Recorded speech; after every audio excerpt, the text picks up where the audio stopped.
Pony Express Rider. Now, if you're a Pony Express Rider, which is a very interesting title, in the 1860s, it was a demanding and perilous job. The Pony Express was a short-lived but iconic mail delivery service that operated between the east and west coast of the United States.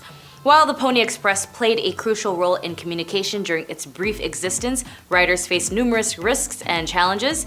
Pony Express riders covered vast distances across diverse and often treacherous terrains, including mountains, deserts, and open plains. The varied landscapes presented challenges such as a rough trail and steep hills and unpredictable weather conditions, and the need for speed in delivering mail meant that the riders had little time for rest.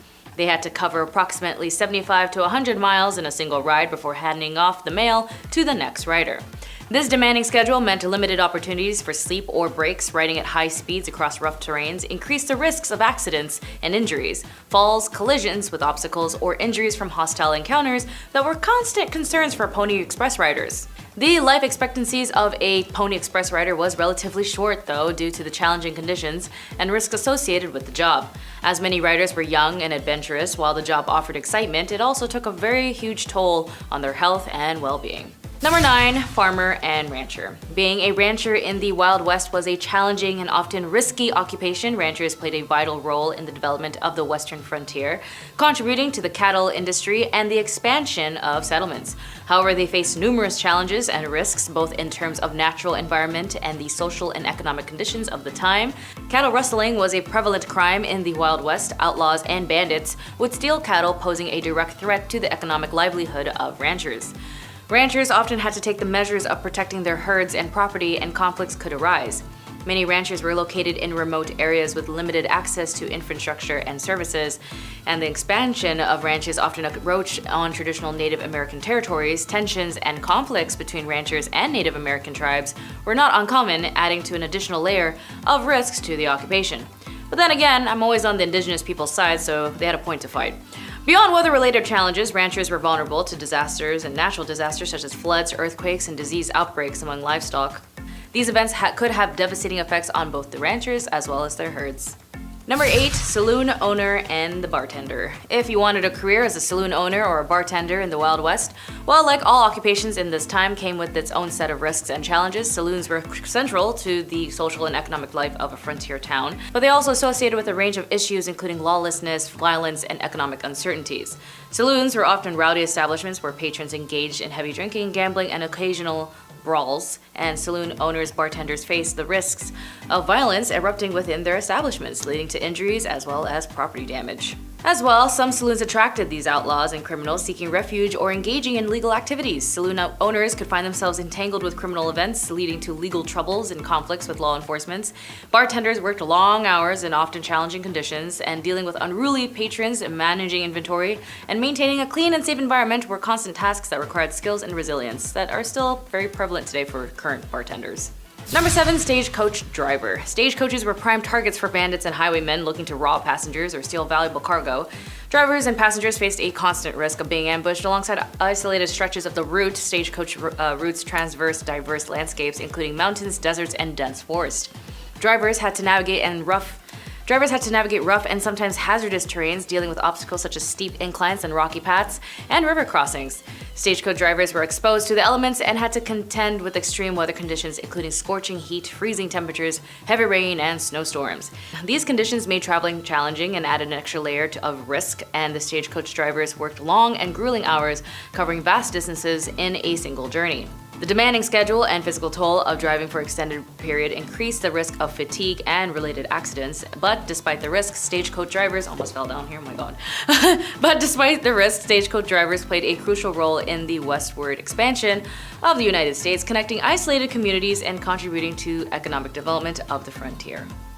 Number 6, prospector and gold seeker. Being a prospector or gold seeker during the gold rush era in the Wild West was an adventurous but a very risky pursuit. It was obviously a huge time where gold was everyone's mind, and the allure of striking it enriched and attracted thousands of individuals to mining sites in search of gold and other valuable minerals. However, the life of a prospector came with numerous challenges and hazards. Mining sites were often located in remote and isolated areas far from established communities. Prospectors faced the risk of being cut off from civilization with limited access to supplies, medical assistance, or communication, and the challenging terrain and harsh weather conditions added to the physical demands of the job.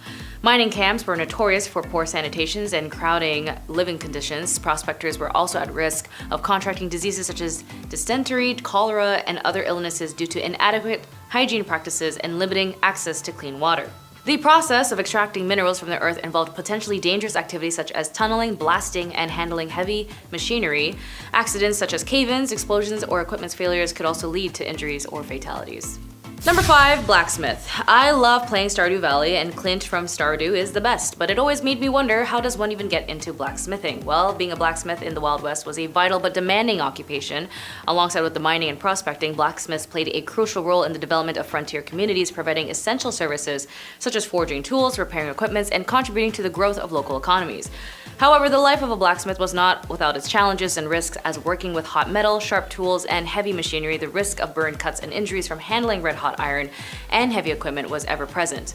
Sparks and fragments of hot metal created during the forging process could pose a risk to the eyes, as they didn't have proper, equipment, and without modern safety equipment, as I mentioned, blacksmiths were vulnerable to these eye injuries from flying debris. In the event of injuries or health issues, blacksmiths might not have had immediate or adequate medical attention, and despite the risks, of course, blacksmiths were highly valued members of frontier communities, contributing to the local economy and development of essential tools and equipment. And of course, you do need a blacksmith if you're a cowboy cattle driver. Number 4. The iconic image of a cowboy is often associated with a sense of adventure and independence, but the reality of the job came with numerous challenges and risks. However, I'd like to clarify, the image of cowboys in the American West is often associated with Euro-American cultural context, but it's essential to recognize that various indigenous people also had their own traditions of cattle herding and horse riding. Indigenous cowboys, often referred to as cowboys or horsemen, played significant roles in the ranching and livestock industries, contributing to the culture and economic developments of their communities. Before the arrival of Europeans, indigenous people in what is now Mexico and the southwestern United States had well-established traditions of horse riding and cattle herding. The Navajo Nation, located in the southwestern United States, had a long history of horsemanship, and the Navajo people traditionally relied on horses for transportations and herding livestock, including sheep and cattle. And of course, when it comes to being on the job, as this is what this video is on, I have to bring up the history. Outbreaks of illnesses such as Texas fever could devastate cattle herds, leading to economic losses and ranchers and cowboys. Number 3, railroad worker. Again, do not be surprised when we talk about Wild West. I gotta bring up the whole racism part because it was a thing, as it is a thing now, whether you believe it or not. To some, when they think about railroad workers, they think of big burly guys with giant sledgehammers on the side of the tracks. But to me, I think about how the majority of the railroad workers were Chinese immigrants that came to the United States, who at the time were treated with extreme work conditions that constantly risked their lives. Chinese railroad workers faced hazardous working conditions during the construction of the railroad, as they were involved in physically demanding tasks such as grading, tunneling, and laying the tracks, often in challenging terrains and extreme weather conditions. They are forced to live in close quarters, facilitated with the spread of diseases such as cholera and smallpox, posing health risks to the workers. And of course, they face a discrimination and racial prejudice from other workers, local communities, and sometimes even from their own employers. This discrimination could lead to verbal abuse, harassment, and unfair treatment, as the Chinese workers often receive lower wages than their non-Chinese counterparts for similar or identical work. The pay disparities reflected discriminatory practices prevalent during the construction of the Transcontinental Railroad, as well as lived in isolated and segregated camps. Again, this is part of history, whether you want it to or not, or acknowledge it, but it's there if anyone wants to look into it, and I do suggest you do look into it. Number 2, miner. One of the most significant risks of being an underground miner was the potential of a tunnel collapsing and cave-ins. Poorly supported mine shafts and tunnels could collapse, and burying miners under tons of rocks and debris. Mines were susceptible to fires, especially in coal mines where flammable gases could accumulate anytime, and miners were exposed to dust, fumes, and toxic gases, leading to respiratory issues such as pneumoconiosis, as well as other lung disorders. Loose rocks and debris in mine shafts poses a constant danger, and rock falls and accidents involving hoisting equipment or elevator systems could lead to injuries or fatalities. During the Wild West era, safety regulations and measures were often insufficient, and miners had limited access to safety equipment. And employers were not always diligent in implementing measures to protect their workers. Some mining processes involved in the use of hazardous chemicals such as mercury and cyanide. Exposure to these substances could lead to long-term health issues for miners and environmental damage. And finally, number 1, being a gambler or an outlaw. Being a gambler or an outlaw in the Wild West was a risky and often dangerous lifestyle. While popular culture has romanticized the heck of the image of gamblers and outlaws, the reality involved numerous challenges and hazards. Cheating was not uncommon in gambling establishments, and accusations of cheating could lead to violent confrontations. Disputes over winnings and losses sometimes escalated into violent weapon fights or physical altercations for outlaws, where by definitions individuals who operated outside the law. This meant that they were constantly pursued by law enforcement, including sheriffs, deputies, and posses. The risk of arrest and incarceration was a constant threat, and outlaws often engaged in violent activities, including bank robberies, stagecoach holdups, and pew-pew fights. This lifestyle exposed them to the risk of injury or death in shootouts, with lawmen or rival gangs. If caught by law enforcement, outlaws faced the risk of imprisonment. Conditions in the frontier jails were often harsh, and sentence could be severe. Outlaws who gained notoriety often became public enemies, or public enemy number one, with bounties on their head, and this increased the risk of capture and heightened law enforcement's efforts to bring them to justice. Number 10, marriage. Poor good women have lost a marriage into war, famine, disease, and disaster. I know some might think initially that this isn't a punishment, but in the cases of the Victorian women, the societal status of being a woman was only seen based off of the ideologies that needed to be pure and clean. Your bodies were seen as temples, and it shouldn't be decorated with jewelry, nor should it be used for physical activities or your own personal pleasures. You couldn't oppose men, and you being wealthy or a spinster was the only exception.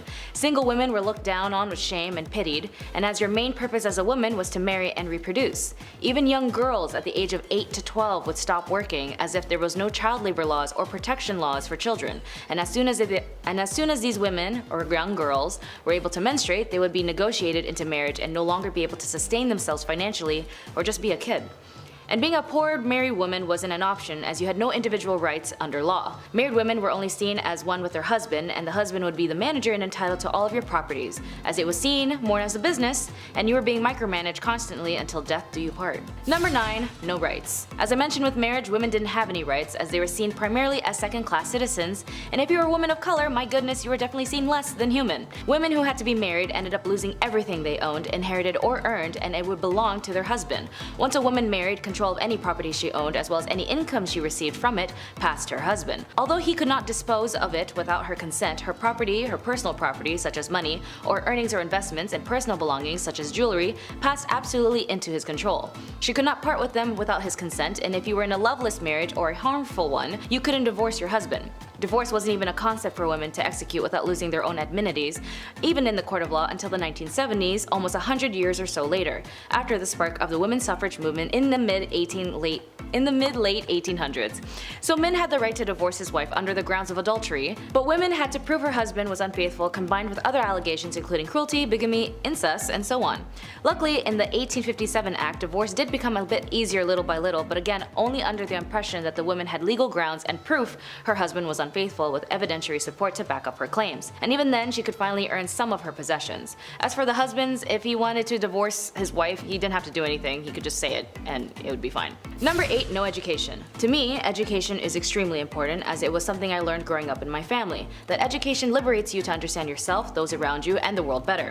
And for women in this era, they were received less education than men. They were banned from universities and could only obtain low-income paying jobs, as she was not allowed to follow a profession, as they were all closed to women. And the irony of them having Queen Victoria as the reigning accolade of this era, a woman and women of these times couldn't get an education to liberate herself or her children from defamation if the husband no longer sees her as a useful asset. So for women, especially those who could afford it, was raised in a privileged household with financial backings and exceptional family background, her education was only seen as accomplishments. Like, oh darling, she's a very accomplished woman, is something you might hear in these type of movies that depict the era, which only indicates that she had artistic talents like singing, dancing, and knowing foreign languages, and anything to help earn them a husband, and be a benefit in the house. Even doctors at this time believed that if a woman studied too much education, she would stunt her ability to reproduce.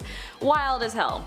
And when university allowed women to attend their lecture halls, their families would actually forbid them from going, worried that it would prevent them from finding a husband. Number 7, the right to work. Work was only available to those who had no choice, as their societal status prevented them from leveling up to the ladder to have a better life independently. Even more so, women who were labeled as part of the working class, these women fueled the industrial revolutions, making up to 60 to 80% of the working force in light industries such as cotton manufacturing. Even more so, those who were labeled as part of the working class, women of this era fueled the industrial revolutions, making up to 60 to 80% of the workforce in light industries such as cotton manufacturing. Women that had jobs outside of the home made them less likely to marry, leaving them with with no choice but to stay in undesirable situations that made them undesirable themselves.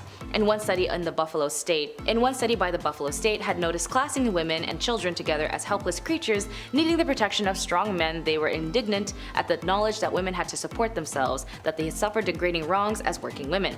So for some, they'd have to result themselves into committing adult work, or even for some unfortunate circumstances, be sold into adult work, as they had often had heavy debts from predecessors or even used as bargaining chips for their partners. Poor women were not regarded as the Victorian society, as they could not fight back, as men had captured these women, straight up kidnapping them, and kept them at their house. Differences in societal classes led to some women being ignored and unacknowledged in society for economic reasons and for the pleasures of some men. Women of the night had no exits of this profession and were stuck in this life, and they would be beaten, tormented, as this was obviously shamed on, as well as being arrested, which would lead us to number 6. Number 6, women who were in prison. In some revolutionary standpoints, being in prison might make you look like a hero or a villain, as it depends on what you were doing or what you stood for. For the Victorian era, women who had been the most vocal at this time for a multitude of things like women's rights, the women who were caught in the act of selling their bodies in order to obtain financial means would be arrested and sent to prison. But even women who were not adult workers would be arrested. Women who had premarital pregnancies, truancies, or adultery, or kept bad company would also be arrested. They would be sent to prisons or reformities, as for women of these times, a small step off of the Victorian pedestal made for a long fall. Women sent to prison in the Victorian England were subjected to regimes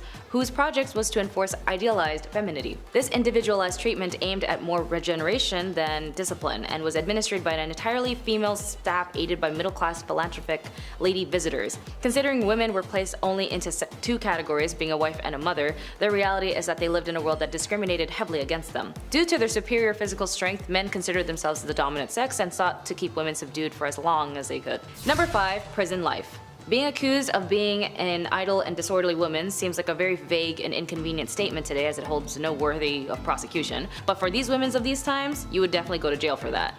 These roughly defined offenses were common charges against women in the 18th century. At least in some records of the names of these women have survived, there are 2 on the list who are sadly identified only known as an unknown woman, cannot give any account of herself, and the other being accused of being a vagrant and an idiot. Which, of course, being an idiot isn't a crime unless you're doing something idiotic that hurts another person. Then yeah, I guess being an idiot is a crime. It is possible that up to 2/3 of prisoners in the House of Corrections, like the one at the prison called the Wakefield House of Correction, were female.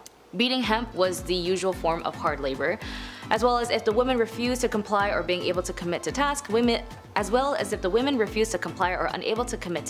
whipping and beatings were also a commonplace, particularly to those who convicted of vagrancy, lewd conduct, and night walking. Number 4, domestic harm. This is sort of stemming back to the whole marriage thing in number 10, as it basically ties in on how horrible life was being a woman in the Victorian era, or just being a woman in general in any historical time.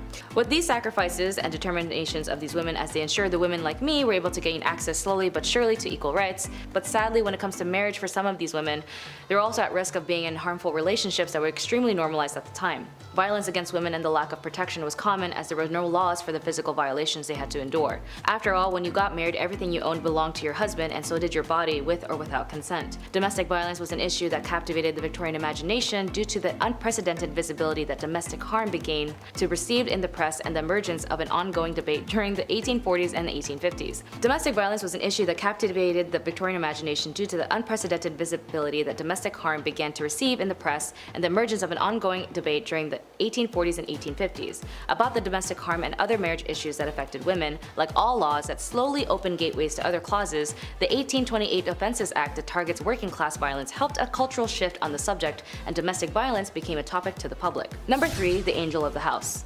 Or the angel in the house. When it came to the liberation, it all stemmed with the women's rights group's fought for equality and over time made strides in attaining rights and privileges. However, many Victorian women endured their husbands' control and even cruelty, including sensual violence, verbal abuse, and economic deprivation.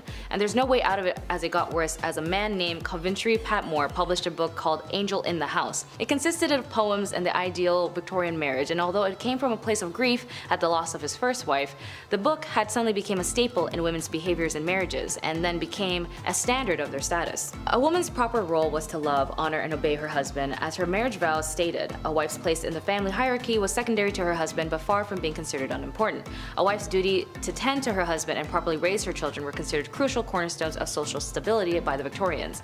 Representations of ideal wives were abundant in Victorian culture, providing women of their role models, and the Victorian ideal of the tirelessly patient, sacrificing wife is what depicted the angel in the house. And for these middle-class women, mimicking the angel in the house gave them more opportunities to find a successful match in marriage.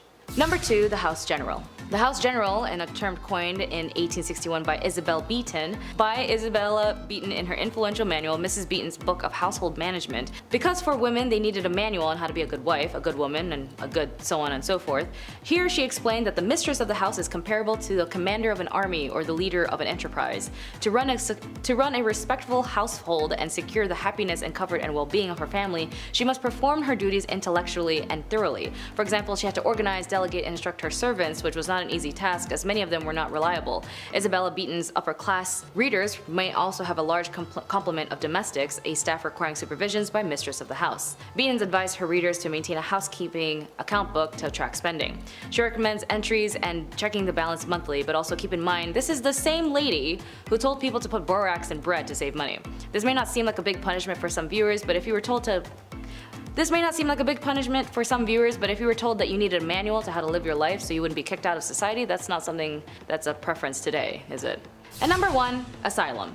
Now, if you're a woman who was out of the realms and just didn't want to be part of society like everyone else, maybe just suffered a series of mental health issues or even just looked ugly, you might find yourself in an asylum. They had such ridiculous reasons to lock up a woman, as I mentioned in the prison section on this list. From being a vagrant, disorderly, or whatever the case was, you'd go to prison, or even more so, to the asylum. For some families, if they just didn't know what to do with you, they just toss you into the asylum for not being complicit. In an investigation by a very passionate and amazing writer named Nellie Bly, she had experienced firsthand on the field of the mistreatments, the devastating conditions, and harm patients had to endure. In her report published in 1887 and later published in the book 10 Days in the Madhouse, it caused such a sensation it prompted the asylum to implement reforms and shed the light on the significant impact on American culture. Anyways, being a woman was tough as hell in the Victorian era, but with their determination for the right to vote, the women's suffrage movement that enforced lawmakers to ensure them to obtain sustainability today is the reason why there are so many genuinely incredible women who are able to become who they want to be. And it is important to note those who do not know how to look back at where they came from will never get to their destination.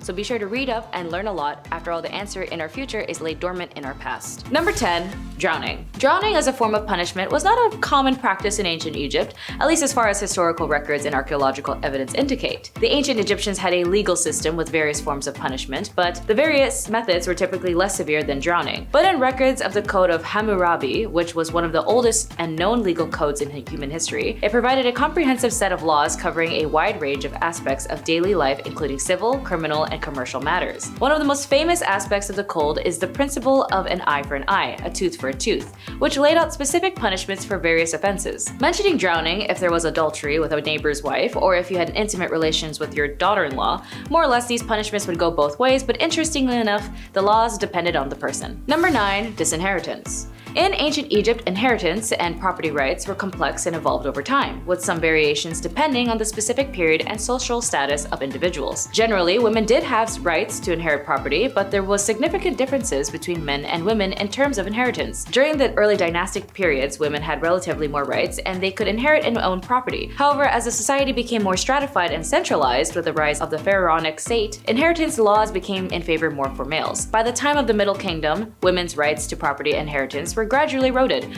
Property, especially land, was usually passed from father to son. Women could gain property through marriage contracts, dowries, or gifts, which they could then pass on to their children. But if they lose their inheritance, so do their children. Thankfully, there was legitimate ways of structuring a will, making unequal distributions of disinheriting a person so to minimize challenges which do not involve corporal punishment. These include a gift conditional upon the recipient not challenging the will, a no contest clause, diverting assets outside the will by writing a life insurance policy into trust, or passing assets through the will to a secret trust. Number 8, banishment. In ancient Egypt, as in many ancient societies, the legal system was complex and the punishment for various offenses could vary depending on factors such as the severity of the crime, the societal status of an individual involved, and the time period in question. Banishment was one possible punishment, but it was not the common form of punishment. Banishment in ancient Egypt was being expelled from a community or city was generally used for serious offenses or crimes. It was a severe punishment because it meant the individual was cut off from their community and likely left to fend for themselves in the harsh environment outside settled areas.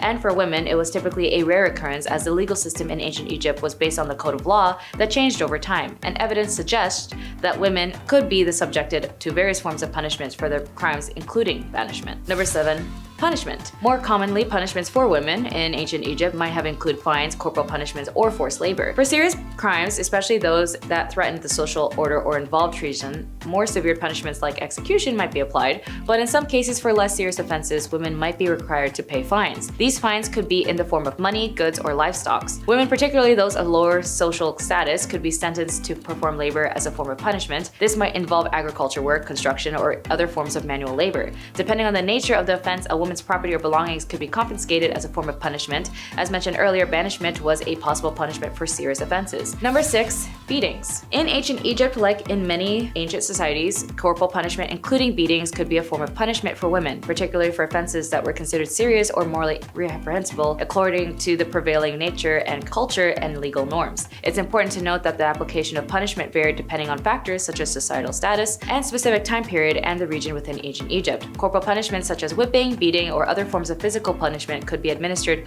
for various offenses. This might be more common for crimes like theft or adultery. Examples would be like switches, flexible branches, or vines could have been used for beatings. They would be capable of inflicting pain without causing severe injury, as wooden paddles with a flat surface could also be used for beating as well. They would also have been effective in delivering blows to specific areas of the body, and the simplest form of beating would be involved with the hands and fists. This method would also be easily accessible and wouldn't have to require any specialized tools, as well as whips, sticks, and rods. Number 5. Strangulation. Now for the more morbid section on this list, although stoning may seem like a common thing in this era as a form of capital punishment, whereas an individual is pelted with stones until death actually was not common associated with ancient Egyptian legal practices based on available historical and archaeological evidence. The primary method of execution in ancient Egypt was typically strangulation or impalement. Stoning as a form of capital punishment is more commonly associated with other ancient cultures in the region, such as ancient Mesopotamia or parts of the Levant. In these societies, stoning was indeed known as a form of capital punishment for various offenses, including adultery. Strangulation was one of the most common methods of execution in ancient Egypt.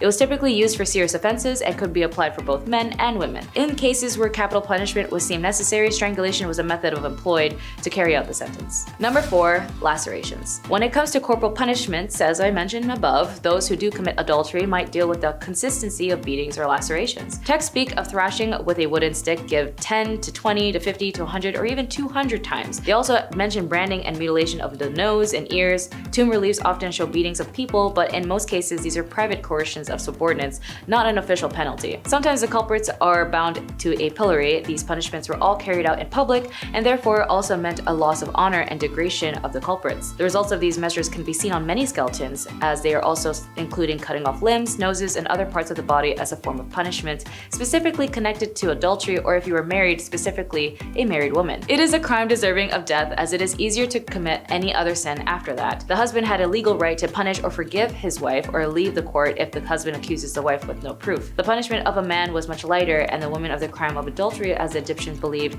that offense falls primarily in the hands of the woman, while the women would be killed as the men would severe just 1,000 blows. Number 3. Burning alive. Referring back to the Code of Hammurabi, the code was enlisted under the morals and the laws in ancient Egypt and Babylon. When it came to intimate relationships with your close family, you'd be subjected to many listed punishments, as in dealing with seduction or physically harming someone intimately. The Hammurabi inflicts the penalty of burning if you were to have a physical intimacy with your mother, but since this was ancient Egypt, unless you were a royal who needed to pull an Oedipus complex to maintain your rule and connection to the monarch position, it wasn't something looked down on but normalized, as this is a civilization that needed a monarch rule at all times to guide the nation, but it is good to note that it was a typical Western interpretation that this era was prone to burning alive people, when the irony was that the Europeans burning women, being witches or even more heresy, were more burned. Number 2, head be gone. The ancient Egyptians set harsh punishments for those accused of treason or corruption. The death penalty was usually applied by impalement, thumping, or a 100-fold fine, and this applied to both men and women. The decree also referred to the death penalty for someone who steals an animal belonging to the temple and transfers it to another party, while confiscating the property of the thief in favor of the stolen temple. The ancient Egyptians distinguished between the stolen goods and the bear the attribute of holiness and considered it a religious crime that requires execution, and those stolen goods that do not affect the sanctities, settling for the penalties of beating and the fine for the theft 100 times of the value of the stolen items. Number 1, buried alive. Of course, all of these leads to death eventually, as the punishments were drastic, dangerous, violent, and vile. I mean, if you somehow survived the beheading, then what a miracle that would be. But death was only reserved for the extreme measures of punishment for women of these times. As I mentioned, there was very minimal, if not just the common punishment of corporal punishment. The scariest, in my opinion, would be buried alive. In some cases, individuals might be sentenced to be buried alive, although this was likely a very rare extreme form of punishment, most likely only reserved for the ones with extreme cases of crime. It's important to keep in mind that our knowledge of specific cases and punishment in ancient Egypt is limited, as much of what we know is derived from inscriptions, legal texts, and other historical records. Additionally, practices may have varied over time and in different regions of ancient Egypt. The legal systems and punishments evolved over the millennia, so there could be variations in practices depending on the specific period within ancient Egypt history. Violence against women is a human rights violation, potentially touching on the rights to life, to equality, to liberty, and security of persons, to equal protection under the law, to be free from all forms of discrimination and violence, to the highest standard attainable of physical and mental health, to just the favorable conditions to work, as well as the rights to not subjected to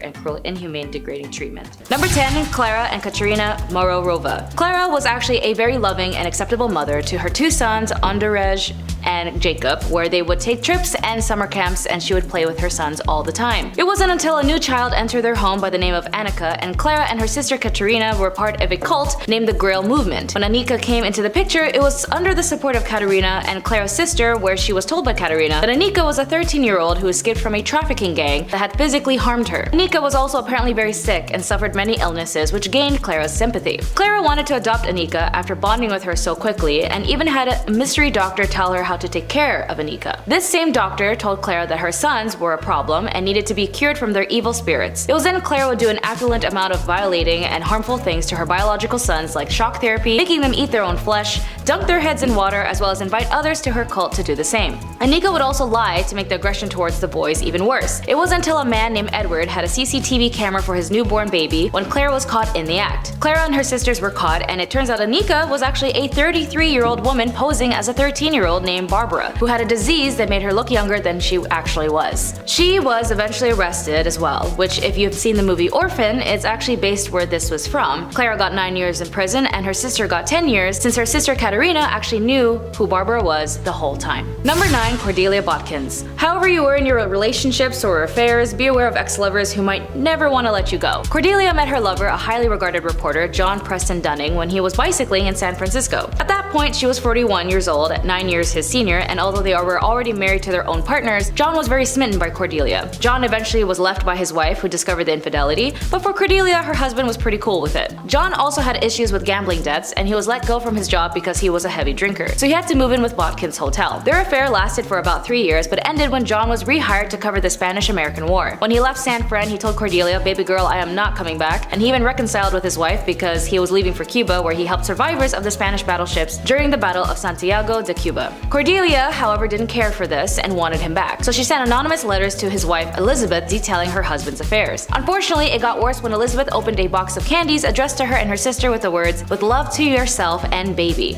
passionately and fond of candy." Elizabeth and her older sister died from arsenic poisoning, and their father was able to decipher their handwriting from the previous letters to Cordelia, and Cordelia went to life imprisonment. Number 8, Mary Sue Hubard. It was always in the 1950s where a lot of crap happened that led us to the chaos we know today. And for Mary Sue Hubard, she is also known as the wife of the founder of Church of Scientology, Ron Hubbard. She was sentenced in the federal court in the 1980s to 4 years in prison for her role in the conspiracy to plant church spies in government agencies, steal government documents, and bug at least one government meeting. She told U.S. District Judge Norma Holloway Johnson that she sincerely and publicly apologized for her actions. Johnson ordered Hubard, who had been freed pending appeal for her 1979 conviction in the case, to turn herself into the federal officials in 3 weeks, to begin serving her sentence. Hubard, who lived in Los Angeles at the time, was the last of 11 church leaders who were indicted in the conspiracy in August 1978 to go to prison. The indictments came after the FBI raided the church headquarters back then in Los Angeles in 1977, and the raids were said to be the largest ever conducted by the FBI at the time. Documents introduced in courts by prosecutors in 1979 contended the operatives of the church initiated numerous break-ins at government official offices, including the Justice Departments, and they secretly placed a listening device in the Internal Revenue Service's conference room, and all in a apparent effort to combat what the church alleged government harassment. Judge Johnston commented that she didn't know whether the government had harassed the church, but she quotes, "Even if I assumed there was harassment, I still can't accept what you did as excusable." Number 7. Natalia Guera. Speaking of religious cults, Natalia Guera was definitely part of one where she had sacrificed her own 2-day-old infant and burning him to death as part of a satanic ritual. She was finally apprehended by police after evading capture for 2 years. Just 2 days after giving birth, Natalia agreed to have a baby, Jesus, quote-unquote, killed after the leader of Antares de la Luz cult and the father of the child, Raymond Gustavo Castillo Gaete, declared that the infant to be an antichrist and that the sacrifice would help prevent the end of the world on December 21st, 2012. Natalia had previously stated in her defense that she was drugged at the time of the murder, but a forensic psychologist declared that the members were not under the influence when the sacrifice was carried out. After her sentence, Natalia managed to flee and was on the run for 2 years. Investigators noted that she had lived in different houses and even changed her identity in order to evade capture. The police also noted that after being apprehended, she did not show remorse and claimed that she was manipulated by the cult and was therefore innocent. Number 6. Eileen Wuornos. Eileen Wuornos was a convicted serial killer as she targeted only men as an adult worker. She had up to 7 victims and would target specifically motorists, men who would meet her on the road as she acted as a hitchhiker. She was incarcerated at the Florida Department of Corrections BCI death row for women, and she tried to appeal to the US Supreme Court, which was later denied. At that point, she dismissed her legal counsel and terminated all pending appeals. She then would go off to say, in quotes, "I killed those men, I robbed them as cold as ice, and I'd do it again. There is no chance in keeping me alive or anything because I'll kill again, and I hate crawling through my system. I am so sick of hearing this she's crazy stuff. I've been evaluated so many times. I'm competent, sane, and I'm trying to tell the truth. I'm the one who seriously hates human life and would kill again." After extreme mistreatment she suffered while imprisoned and the inhumane management given to her by the officers, in her final interview she expressed to the media in quote, "You sabotaged me, society, and the cops, and the system. An attacked woman got executed and was used for books and movies and so on." Her final on-camera words were, "Thanks a lot, society, for railroading my ass." She was later executed by lethal injection. Number 5. Patricia Kern. As of 2022, Patricia Kern, now 74, was convicted of 7 counts of first degree in August 1969 for the Manson family attacks that left 7 people dead. She was also known as the Manson Girl when she was arrested in Mobile, Alabama. It was during the summer of 1969 where Charles Manson ordered his members to end the lives of 7 people in Los Angeles, including actress Sharon Tate. During the trial, Patricia Trial's attorney, Paul Fitzgerald, suggested that although her fingerprints were found inside the Tate home, she might have been an invited guest or friend. Seemingly unfazed by the possibility of a guilt verdict and a death sentence, Patricia reported spent much of the trial drawing doodles of devils and other satanic figures. All during the trial, she remained loyal to the Mansons and the family. Demonstrated of this unity included walking hand in hand with Atkins and Van Houten, singing songs written by Manson, as well as shaving their heads and carving a giant X on their foreheads. Number 4. Sarah Alderte. Sarah Maria Alderte Villarreal is a Mexican alleged serial killer who was convicted for supposedly heading a drug smuggling and human sacrifice cult with Adolfo Costanzo. The members of the cult, dubbed by the media the narco-satanist, called her the godmother, with Costanzo as the godfather. In 1989, the killings grew more frequent and gained attention when American tourist Mark J. Kilroy, a University of Texas student on spring break, was abducted. Costanzo's Alderte and the rest of the cult went on the run when detectives discovered their shrine. They found human hair, brains, teeth, and skulls at the site. Eventually, the police found their hideout. Alderte was convicted of criminal association in 1990 and jailed for 6 years. In the second trial, she was convicted of several of the killings of the cult's headquarters and sentenced to 30 years and in prison. If Alderte is ever released from prison, American authorities plan to prosecute her for the murder of Mark. Released from prison, American authorities plan to prosecute her for the death of Mark. Number 3. Leonardo Chuli. Known as the soap maker of Correggio, Leonardo Chuli was a serial killer from Italy. Chuli was devastated after learning that her son was going off to prepare for the war war in World War II. To keep him safe, Chuli offered human sacrifices. She killed 3 of her neighbors with an axe and made tea cakes out of their remains. Not only would Chuli eat these cakes, but she would also serve them to guests, and Chuli's third victim, Virginia, who was made into both teas and cakes and bars of soap. Once again, this soap was gifted to friends and neighbors, and Chuli was eventually sentenced to 30 years in prison. Sorta sounds like the femme version of Sweeney Todd, but a Bath and Body Works edition. Number 2, Enri Marta. Often referred to as a vampire owing to the nature of her crime, it is generally believed that Marta kidnapped kids off the streets of Barcelona and put them in her work brothel. It's also believed that Marta killed minors and used their blood and remains in various elixirs. She then sold these elixirs to the rich, claiming that they treated dangerous ailments like tuberculosis. 12 victims have been linked to her, although it's suspected that she killed many more. Although some historians defend Marta and argue that her crimes weren't as bad or as many as the traditional story suggests. She was actually detained and jailed in the Reina Amalia prison.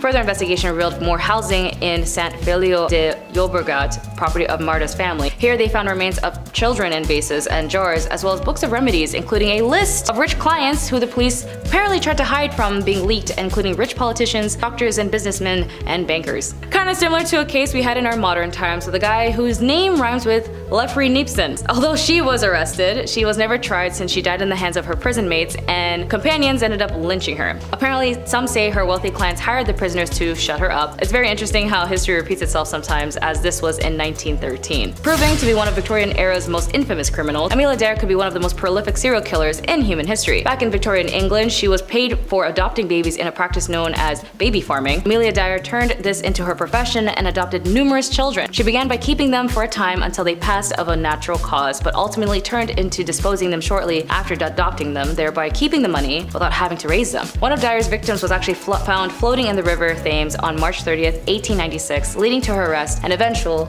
execution. While 6 victims have been confirmed, it's believed that Dyer may have killed up to 400 children throughout her life. In one of the most sensational trials of the Victorian period, she was found guilty and later hanged. Number 10, thews or stalks. Gossiping now is always seen as a bothersome and terrible construct where rumors are spread and information is sent from one end to the room to the other, when in actuality the original history of gossiping was used as a survival tool since time. However, due to the trickling events that would occur in the 12th century to the 21st century, gossip has been accompanied by the dangerous stigmatization of women. And with that in mind, they would be accompanied with a crime of humiliation for gossiping by being locked up by the neck and left outside at the mercy of the mocking crowd. The thew was a type of pillory similar to stocks, specifically for women, and the woman would be chained to a post by her neck as a punishment for her crime. Unlike men, her hands weren't tied up, and common crimes include annoying your neighbors by talking too much or consummating outside of marriage. As for example, one woman named Anne Morrow in 1777, she was accused of impersonating a man and marrying another woman. She was put in the pillory and an angry crowd stoned her in resulting of her being blind. Number 9, iron cages. They really didn't like it when women gossiped, or in most cases talked back in the day, especially when she would speak up or just discuss things. But words can only help you unless you speak them, and it's disappointing when people fail to understand that. Women who nagged would have metal spikes forced into their mouths, and the scold bridle was an iron cage for a woman's face, used to punish scolds, women who nagged, gossiped, talked back, or just talked too much. The bridle would be locked onto your head, and the protruding piece of metal covered in spikes would be forced inside your mouth, and every time you moved your tongue, the spikes would lacerate it. Sometimes the bridal woman would be chained to a hook by the fireplace in her home until she had learned her lesson, or she might be led through town wearing the mask to increase her humiliation. Number 8, duck the scold. Unfortunately, another form of torment and punishment for women being tied to a chair at the end of a long, maneuverable wooden arm and dipped into frigid water. The punishment wasn't designed to be fatal, although sometimes it was, but rather a humiliating spectacle aimed at discouraging whatever behavior participated in it. There were various rituals for silencing women, as they have their roots in fear of women's speech and fear that women will attack other people in their community, that they gossip too much, that their voices were dangerous, and that they may, in extreme circumstances, also be witches. Though the women who ended up being on the ducking stool risked being accused of witchcraft, and the punishment, contrary to popular misconception, wasn't used to determine whether someone was a witch. A separate test, primarily known as the swimming witch, involved throwing a bound victim into a body of water to see if they'd float, a sure sign of guilt in the modern imagination. Subjects who sank were deemed innocent but could still wind up dead if they weren't rescued from the water in time. Few records about the women who were ducked survived. Much more information is available about the ducking stools themselves, their upkeep, about how they were kept into their construction. Number 7, marking and tattooing. Although in some cultures tattooing isn't seen as a bad thing, but part of their heritage and even a source of pride. But in some cases, they would use it as a means of marking an individual for their shame. Nathaniel Hawthorne, The Scarlet Letter, famously marks its protagonist, Hester Prynne, with a red letter A for adultery for accusations about her behavior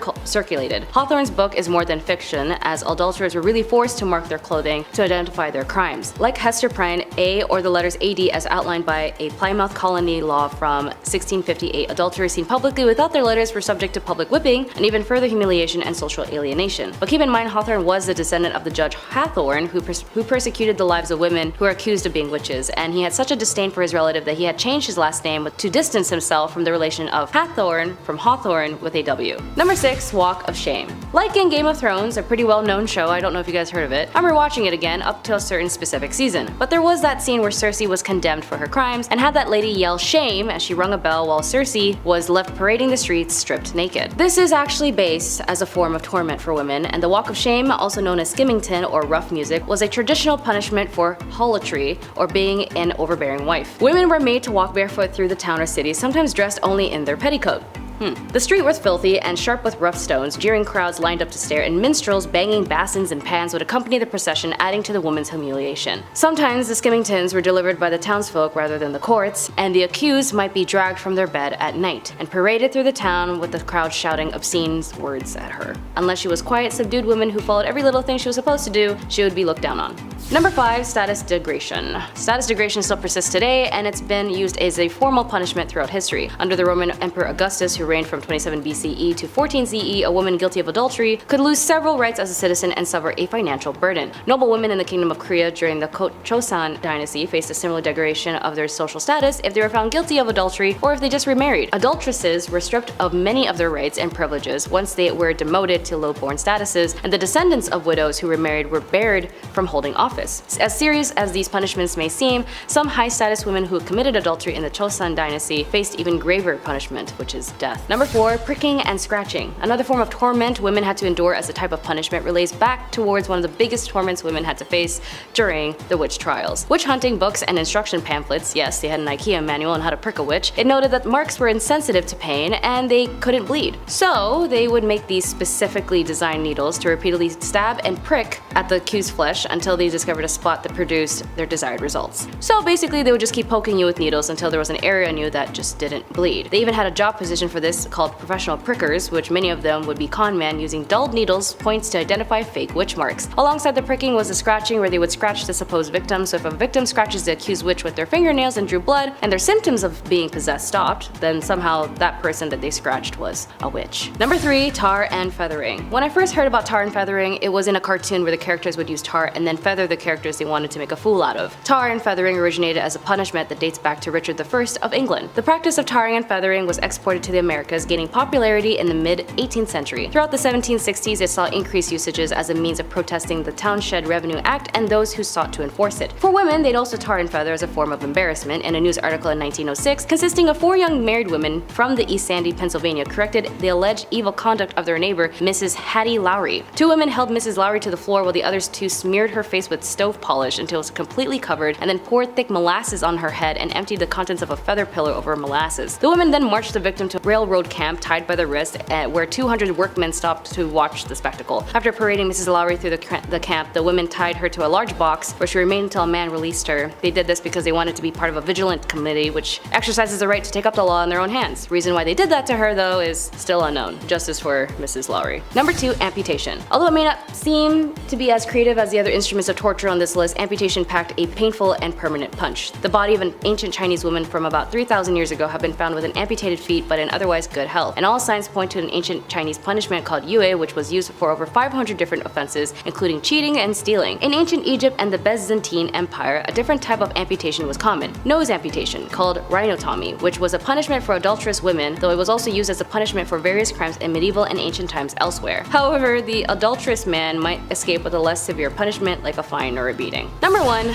Burnt to death. Although it is noted that the most famous form of torment and method of getting rid of a witch was to burn her or burn them them by the stake. But this was more common in Europe during the very early 1300s to the end of the 17th century. In England and most of their colonies, the witch trials would go on like every other crime, and when someone was convicted of witchcraft, typically they would be hanged. But with the burning alive, that was more specifically used in Europe, especially in Scotland. Women accused of witchcraft and communing with the devil would be burnt, but it was also a common punishment for treason or heresy. A woman might have her limbs covered in tar, as well as being made to wear a tar-soaked dress and bonnet, and she would then be tied up by the neck on a barrel and the fire would be lit. She would be simultaneously burnt and hung in a blazing inferno, or they wouldn't bother to hang her, instead placing a bundle of twigs around her feet so she would be consumed in a sheet of fire and burnt alive. Notably, another famous person who was also in this unfortunate spectacle was Joan of Arc. Number 4, hand clamps. Honestly, this sounds like one of the most horrific and worst things I've heard of. It might not sound bad to people, but I don't know. I just imagined what this would be like, and I was like, that's horrifying. This method of torment was popular during the feudal period of China. It was used all the way up till the 19th century. What did it involve? Forcing women to put their hands into a tool that would then squeeze the tip of their finger. Doesn't sound that bad when you're thinking of it on like the surface level, and in terms of like the surface area of your finger. But this pain was actually so bad because of the pressure that it would cause many to just pass out. But once you passed out, they would just splash some cold water on you and force you to stay awake so you could experience every single second of pain awake. It wasn't reserved for just the hands or fingers either. There were also tools like this used to apply pressure to the feet and the head even of suspected offenders. Yeah, this method of course wasn't even safe for people who were convicted of adultery, which honestly I don't even think you should torment people physically like this anyways, or mentally. Even if they're guilty of it, like, let's just be adults and move on. It was used on both guilty and innocent folks. I am sure, I'm 100% positive. All you had to do was be suspected of adultery for this brutal form of punishment to be administered. So you don't even need any, I mean, back then, I don't even think people had proof. They were just like, I have a feeling, so do something terrible to this woman. Number 2, foot binding. While not a punishment for any misdeed, foot binding was a cultural practice that has often been tied to sexist ideals for women that were created not necessarily by them, but by like society at large. The idea with foot binding was to break the bones of young girls' feet so that their feet could be shaped into a small and dainty size. From a young age, their feet were broken, bound, and conditioned so that they would be and remain small into adulthood. While no longer something practiced today, foot binding is an ancient practice that is believed to have originated somewhere around the 10th century. The decline began though around the mid-19th century. That's 9 centuries of foot binding, after questions were raised about the practice in the 18th century. Number 1, nose cutting. Probably one of the most brutal punishments out there for suspected adultery or promiscuity is the method of nose and ear cutting. This is when women have their noses and or their ears removed. This is done to disfigure the woman and take away the power of her beauty as punishment for whatever misdeed she's accused of. In many cases, women have been punished in this way without even actually being proven to have done anything that is even deemed wrong by whatever moral code you're subscribing to, by whatever whack moral code you are subscribing to. Some women have even been punished this way simply for defending or protecting themselves or others. Typically, nose cutting is reserved as a punishment for women. It happened not just in the 19th century, but before and even after that as well. Well, that's about it. I'll see you in the future, where hopefully none of these things will exist. Rule number 10 is going to be follow the moral encyclopedia. For ornery young men and women desperately desiring physical and emotional intimacy, yet having to navigate a dating culture that required them to act a certain way, well, it meant self-help books were all the rage. And women in particular drowned in them, thanks to the fact that these books were often written by hypocritical men and had been used since before medieval time to dictate and instruct women on how to become the perfect submissive little doll. Some examples are Henry Butter's ominously titled Maiden, Prepared to Become a Happy Wife and Mother from 1868, and Hayden Brown's Advice to Single Women from 1899. Perhaps most famously though, on advising the morals of young women was the Moral Encyclopedia by Charles Varl, which had been making young women hate themselves since 1861. It was a bestseller of its day thanks to the marketing that only decent and morally driven women would own it. To prove themselves as that woman, Victorian gals flocked to the bookstores to absorb some menial patriarchal crap that goes goes as follows. Read no novels, but let your study be history, geography, biography, and other instructive books. Also, trust no female acquaintance, i.e. make no confidant of anyone, because we don't want you ganging up together.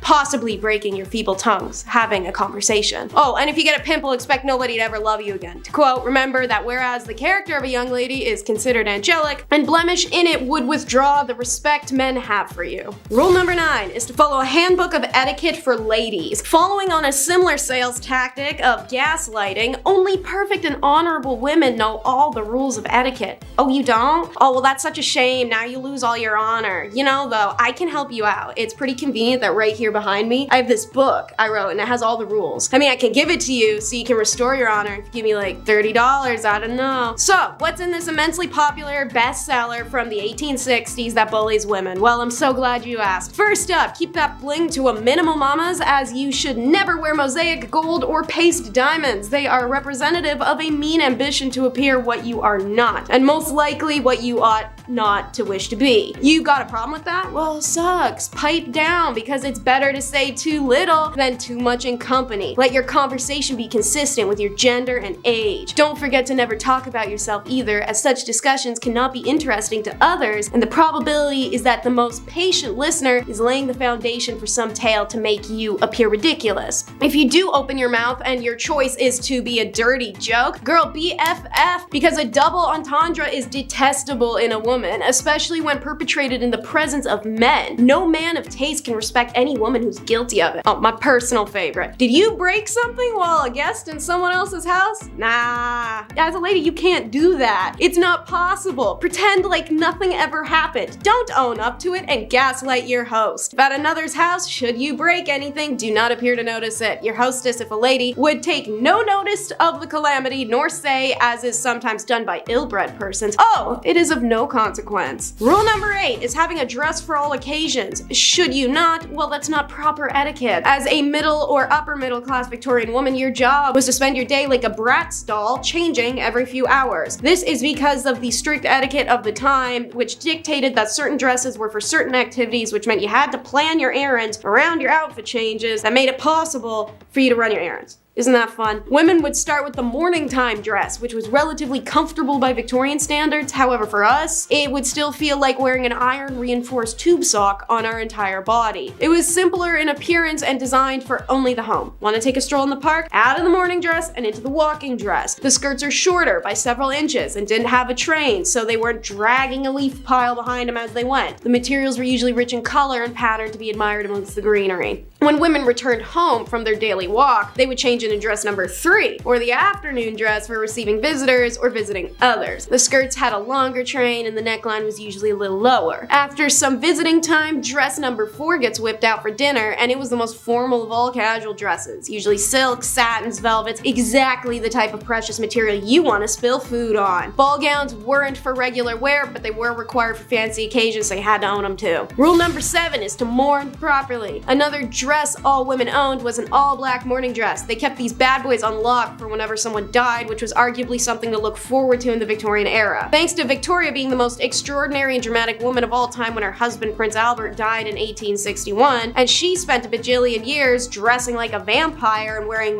black mantillas, it set this bizarre fashion and mourning standard that metamorphosized into literal rules. If one was to ignore these rules, it was seen as incredibly offensive to the deceased. Self-help books dedicated to making men and women better at exerting dramatic woe were pretty common to see on bookstore shelves. So, a mourning rule for women was should her husband die, the widow was expected to mourn for no less than 2 years, while mourning for parents and offspring only lasted a year. Relatives such as grandparents and siblings would only get 6 months. They dole it out like family inheritance. Is a little weird. Queen Victoria had favored black crepe, and it became one of the only fabrics that was permissible for mourning clothing. Luxurious silks and satins weren't permissible, only itchy and abrasive materials that chafed the sadness right into you. Women would often wear merino merino or cashmere instead. No jewelry or ornamentation was permitted unless it served a functional purpose like a button or a clasp, or unless it was a bunch of the deceased's hair and teeth braided in a pattern together in the jewelry. Don't forget your big black hat and grandma's doily tablecloth you dyed black to throw over your face and body. Enjoy looking like a corpse for 2 years. Rule number 6 is to glove up. We love to joke about the whole, oh no, if you show your ankle, you're a Victorian W word. But weirdly, hands were actually way more of an issue. The ankle thing was just because men were still trying to look up women's skirts, even when they were so long the ends of them entered a room 15 minutes after the wearer did. Fingers were actually the gasp-worthy thing of the day. It was considered highly inappropriate to walk in public spaces with uncovered hands, and would draw a lot of ill repute to those daring damsels who did. In fact, women's hands were so scandalous, both written and unwritten rules of Victorian etiquette unanimously agreed that if a man and a woman happened to be walking on an unevenly surfaced road, it was the one and only time that he could take her hand if they were unwed. Funny that the only permissible contact between the couple, the yet to be engaged, is to prevent her needing to be picked up from a Victorian pile of mud sludge. It does not matter where you are headed outside of your home, you must wear gloves, which weren't just a popular fashion accessory, but as stated, social necessity. Like every other item a woman could wear in this era, there were many kinds of gloves based on the occasion. For example, daytime was for short gloves, which usually bore designs, embellishments, whereas in the evening, gloves had feathers, satin ribbons, and other super flammable decorations. Rule number 5 is the modest dip. Because we're on the topic of acceptable fashions and modesty, a Victorian woman taking a dip at the beach pretty much looked the same as 4 burly men sitting in an ice fishing hut in Alaska. First of all, this was something only middle and upper middle class people could really do, as it required money. You had to rent bathing machines, which looked like outhouses on wheels, but were really covered carriages that drove through the shallow water of the beach. There was a hole in the bottom that the ladies could stick their legs into, or sometimes submerge their whole body, but that was ill-advised. Not because the water was filthy, which it was, and riddled with corpses and poison to boot, but because creeps could come swimming up and see your bare legs. Can't afford the traveling outhouse? Well, no beach for you. Rule number 4 is wife sales, a real legal way to obtain a divorce in stuffy Christianized England. Divorce was unpopular, detested, and openly deterred in those days. Seeing as you were discouraged from intercourse with your partner, married them when you barely knew them, and could barely spend time alone with one another, it was a pretty popular request. You would have to sit listening to the clock tick and his nose being clogged but him not blowing it for the 444th night in a row while you disassociate staring into a fireplace. What the hell did people expect? Of course you want out. You don't even know his middle name. Attaining a divorce in the early 1900s was an expensive undertaking, however. So, those who couldn't afford the legal fees sometimes sold their wives to the highest bidder. It was often done with the full consent of the wife, who was usually bought by her family, a new lover, or a female friend. It was an amicable way to say, this was a mistake, get out of my house, good luck and prosper. Rule number 3 is no flirting. As stated, you were really not supposed to flirt, and flirting to the Victorians included eye contact, talking to one another, looking at another person, breathing their air, knowing their name. Maybe the last one is dramatic, but you get my point. You wanted someone, you had to wait until you met them 4 or 5 times, then you could look at them, run into them a couple more times, then maybe request a dance at a ball, and you get one of those a couple times, then maybe you get a sit-down chaperone visit, maybe a walk in the park, and a couple more ball dances. Then you can propose. But even then, a Victorian maiden could not be trusted alone with her fiancé lest her dainty, fluttering hand rest on the arm of her intended and cause an outburst that would inflame the fiancé's uncontrollable base lusts. Even after progressing through several stages of acceptable dating, aka the ball dancing, talking, walking together at a distance, if a man was invited to the woman's home, their acquaintanceship would still have to be under the watchful eye of a chaperone. Single women were never to indulge in behavior with a man that might lead to being kissed or handled in any way. This included strict inspection rules, because I kid you not, men were encouraged to inspect a woman back then. Like many of the stipulations that accompany shipping procedures. How romantic. If a man wanted to admire a necklace, the woman would have to remove it, hand it over for inspection. Under no circumstances was the item to be inspected while she wore it. Now I know where that flirting tactic came from, because guys, y'all love that whole jewelry admiring flirt, and it isn't subtle. And of course, during the chance encounters in one's club or in the park, staring boldly at someone you knew without acknowledging him or her, known as cutting, was the ultimate display of bad flirting manners in Victorian times. Guess they didn't like them bold back then.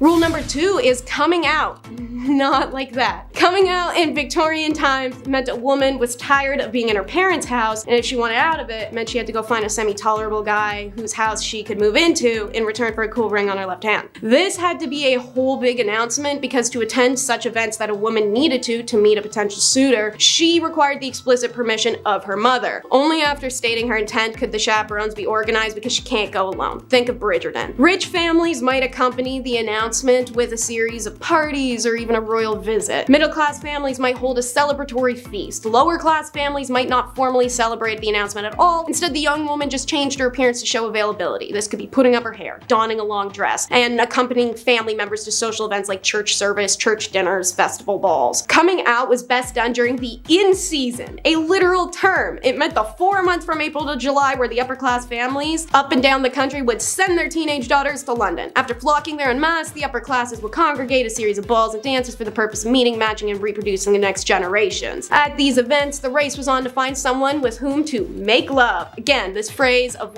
whose meaning has changed considerably over time. Making love in the Victorian age meant seeking out someone who might one day come to love you. This was done by eligible bachelors going up to girls' chaperones, giving them a little card, requesting a dance with her. Her dance cards would be stacked in cue order in which the men got their dances, and they were only allowed 3 per woman. End of the night rolls around and our maiden will choose if she liked a suitor and have her chaperone return the card to indicate, oh yeah buddy, it's on. Rule number 1 is how to travel, aka how not to have fun. Here's your duties when you're traveling as a Victorian lady. Listen up, take notes. Dress appropriately. This is usually a dress similar to the morning gown, lighter and easier to move around in, but most importantly plain and understated with few details. They would accessorize with dark leather gloves, straw bonnet, and of course a travel corset, which was apparently said to be much less restrictive. Pick your seat carefully. It was customary for a woman traveling alone to choose a seat either next to another woman or an elderly gentleman. Women traveling alone were seen as prime targets for pickpocketers and thieves. It was usually only done to poor women without chaperone options, but all women, rich or poor, were instructed to keep only a small amount of customary spending cash on their person and give the bulk of their dough to their driver or escort to keep safe. Speak when spoken to, as only men were allowed to spark conversation with a lady, never the opposite way around. Women were expected to respond politely and accept invitations to the refreshment saloon, even if they didn't want to go. That's because of the next rule. Never ever be rude while traveling, especially alone. It was imperative a woman act with the utmost class, even if being accosted by a persistent male passenger. But make sure you don't pester him. If a woman is traveling with a male companion, it's not appropriate to ask him such questions as, when do we get there? How far is it? You know you're making the wrong turn. Yes, you are. I know you are. I've been this way before. Look, that was the wrong way. How much time do you think that wrong turn added? Do you want to stop and grab something too? Yeah, no, strictly forbidden. Can't do that crap. But don't forget, you're also a babysitter to the because if the lady's male chaperone accidentally wandered into designated female compartments, it was her fault for either inviting him into the quarters or not alerting him of the specialized area. And lastly, while traveling, don't check yourself in. If a journey requires a stop at a hotel along the way, the lady would remain in the carriage while the driver or escort took care of all the room arrangements, likely because it was unheard of for a woman to make such a decision on her own. Punishment number 10 is ash bath. Just saying medieval times doesn't actually mean much. Every empire and kingdom had its own respective medieval time at different times than one another. So, Persia spanned from the 6th century to the 15th century, during which time they concocted some truly heinous punishments for those who did wrong, or at least those who did wrong in the eyes of whatever crazy leader was in charge at the time. Setting the stage for long-suffering death everywhere, Persia introduced such styles as forcing people to drink molten gold, tearing people apart with trees, and drowning them in ash. This punishment was one of the worst deaths you could receive, reserved for the worst criminals and those guilty of high treason or offenses against the gods, and it was horrifying. It consisted of throwing a victim into a 75-foot tower filled with ashes. You'd break a couple of bones, but it was a soft landing. From outside the tower, large hand cranks were spun by a team of men, sending the ashes flying and disrupting the solid pile so that the victim was pushed deeper and deeper down the tower, suffocating on burnt ash until they drowned in it. If you've dipped your toes in the Bible, you may know there's quite a few people that got this sentence in there, such as a corrupt Jewish priest whose family isn't allowed to bury his remains with a bunch of sassy snaps added. However, the concubines caught planning coups against their leader on several occasions met this fate too. Punishment number 9 is the evil field. So medieval Rome is characterized by the break with Constantinople and the formation of the Papal State, with technically ongoing until its collapse, which marks the beginning of Europe's medieval period. On the topic of being buried while still breathing, the Romans also enjoyed dumping people into holes alive in their medieval times. One famous example is the Vestal Virgins.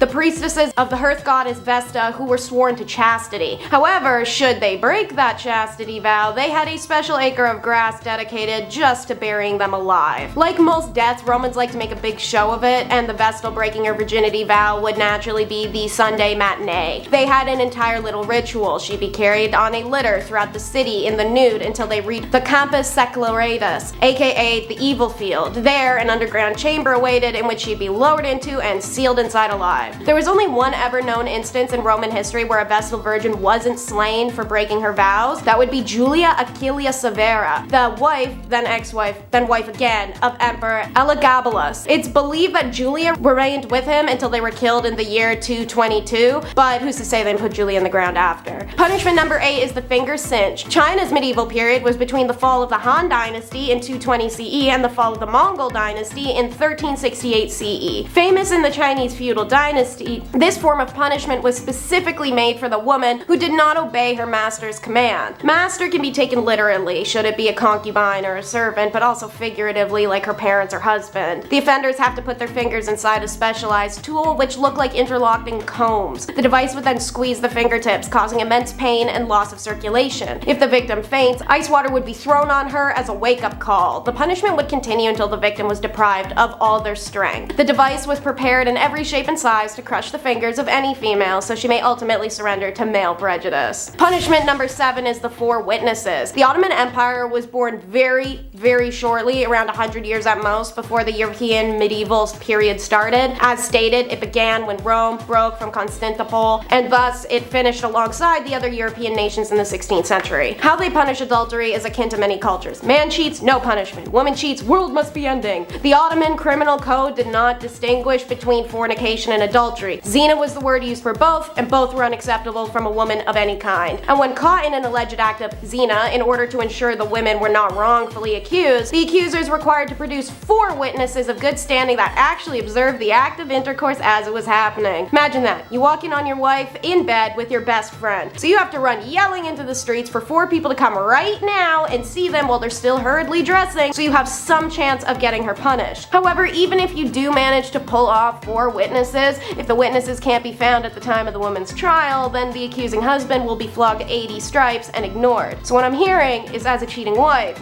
you could essentially make the little problem go away if these 4 witnesses were to, I don't know, just casually disappear before the court date. However, on a terrifying note, the husband's second option when calling the 4 witnesses to his house is taking justice into his own hands. He can actually just kill his wife on the spot and face no punishment, nor require going to court, even if the witnesses didn't see the wife cheating beforehand. Punishment number 5 is just gross. The medieval and feudal periods of Japan, they hold hands on this one, stretched from 1185 to 1603 CE, and they easily had one of the most disgusting punishments I've heard of for female adultery, suspected or confirmed. It existed from the 12th to the 9th century Japan, however it was more so practiced in remote villages. A wife accused of adultery was punished by a defacing, and this defacing was done by seed, exactly the type of seed you're thinking, so I'm going to be talking around the subject due to a graphic nature. If a husband suspected that his wife had been unfaithful, he and his friends would take her to a remote area where she'd be restrained, and the men would take turns standing above her and deface her. When the adultery isn't suspected but actually caught and confirmed, the adulteress would be led through the village naked before tied up in the center on her knees. Paper screens would be set up around her so that the men in the village who were urged to participate in this horrific act of public shaming may have privacy while they deface her. The screens only protected the men from indecency. The adulteress would remain exposed for the public to see what was happening to her. Punishment number 4 is working girl. Hard to follow up that last one with anything worse or more gross, but the medieval Japan had an eye for an eye judicial system that balanced crime and punishment. Japan had no gender bias, and crimes done by women were not punished lightly, the way counterparts in Europe or China would have. Equal punishments were imposed for the same crime no matter the gender. So it's a bit strange that arsonists would be burnt at the stake, thieves have their hands cut off, liars lost their tongues and ears, but women committed a petty crime and was sentenced to work time duration as a working girl, which arguably is not even close to payment in kind. Additionally, a woman could have her head shaved as punishment for her crime. In larger empires, this was often the punishment for adultery, which is far better off than the one in the villages. The husband would also be granted an automatic divorce from his now bald and weepy ex-wife. Since punishment was equal, a man got his head shaved too, had to repay dowry, and get publicly shamed, right? No, and his wife wasn't allowed to leave him for it either. Punishment number 3 is scaphism. Back in the medieval Persia, this punishment was death by being eaten alive. It had taken place in a swamp or somewhere where the boats, which would be 2 canoe-like boats or 1 hollowed out tree, could lie exposed to the sun. The victim would be tied inside the space with their head, hands, and feet exposed if possible, at which point the victim is force-fed honey and milk. This is a messy process. It'll splatter and spill everywhere. However, whatever the victim does swallow inevitably becomes diarrhea. The idea was that this would attract every insect, vermin, and wild animal in the area. Very soon afterwards, flies and rats, for instance, would show up and start attacking the victim, eating the mixture of milk and honey, but also eating the person alive in the process. Once the diarrhea kicks in, it attracts other animals, especially the rats, who will begin feasting on you as well and sometimes enter you. Death usually came from septic shock or gangrene because the victim would be force-fed this honey and milk every day until they died, meaning dehydration was no issue. Religious fallacy, coup attempts,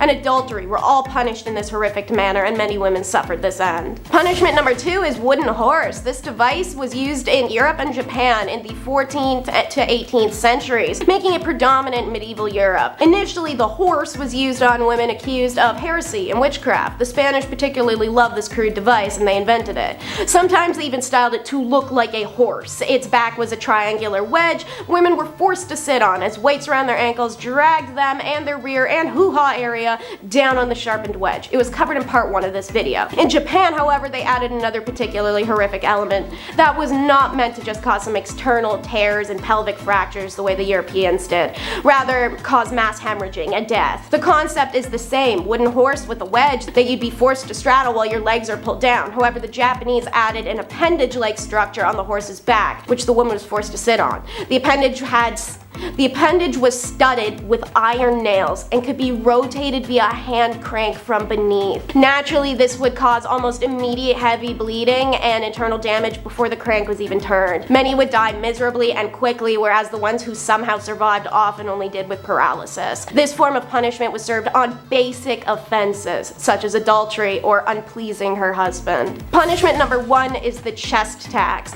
Imagine taxing someone for what's on their chest. Now imagine taxing someone for what's on their chest and for them trying to cover it. Over in India, this was a reality imposed by the king of the erstwhile state of Travancore, one of the 550 princely states that existed in British-ruled India. The chest tax was imposed on lower-class women if they covered their chest in public, and it was to discourage them from doing so. The purpose of this tax was to maintain caste structure, said Dr. Shiva KM, an associate professor of gender ecology. In at number 10 is jewelry making. Egyptians saw deep spiritual significance in their jewelry, but also had a love of aesthetics, and those two things combined to create some of the most unique and lavish jewelry found in history. Worn to ward off spirits, protect health, bring good luck, and more, there were even certain colors and designs that were associated to certain gods and powers, and so Egyptian jewelers followed very strict rules regarding the mystical aspects of their jewelry creations. While a woman usually would not be a metal worker in Egyptian society, it was very common for her to be making jewelry. The tools were smaller and the process required less heat and thus less danger for her. Metalwork techniques included precious metal sheets that were cut and shaped, notched together. Wire work was accomplished through strip twisting. Pieces could be held together with this wire stripping system or crimping techniques. These strips were also how link chains were accomplished, as well as the securing of beads or the backs of earrings. For jewelry designed exclusively for burial, the metal was often quite thin, as the jewelry of the deceased was not subjected to the wares of everyday life. Precious stones, ivory, real flowers, and shells were all common ornaments, as was name engravements, but it was more common with royalty. Jewelry makers were women of high status due to these contributions and the revelry jewelry held in ancient Egypt. For number 9,